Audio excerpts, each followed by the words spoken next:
story.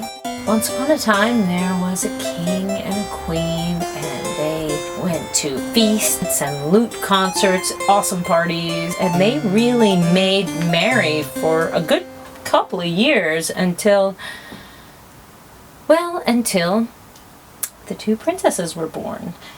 But they loved their little princesses, and so they really didn't mind that they never really got to go out to any feasts anymore, or even actually leave the house at the same time, because they loved their two little munchkins so very, very much.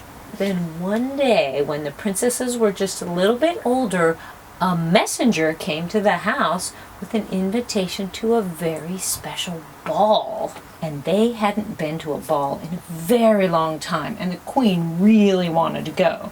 But the king said he didn't like balls and he'd rather stay at home and watch cable. But the queen really wanted to go, and she wanted to go with the king. She wanted to experience just a little bit of their old magic before they literally rotted into their thrones. And so she offered the king magical gifts of a kind that no king or even knave can ever refuse if he would go with her. But the king said he really didn't like getting those magical gifts anymore, which was seriously the most depressing thing that the queen had ever heard. But eventually the queen guilted the king into going to the ball, and he did dress up, and they had even more fun than the queen was even hoping, and they saw all of their friends, some of whom the queen looked much better than, which was awesome. And the wine flowed freely, and the queen got a little too celebratory, she admits that.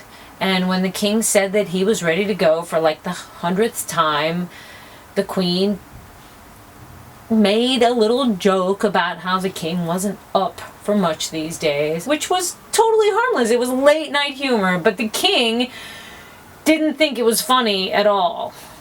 But he didn't say anything that night. He waited till the next day, and he posted something kind of mean on the queen's wall. And the queen couldn't take that lying down. She had to respond. So she posted something on the king's wall, and then he posted something responding to her response. And the queen just never thought she'd be one of those people who was fighting with her spouse on Facebook. The upshot was that the queen was put into the dungeon by the king, which I guess was somewhat deserved. I mean, it was an inappropriate joke, I guess, and maybe a little passive-aggressive. Maybe the king really does have a problem, and maybe that's why he's so upset.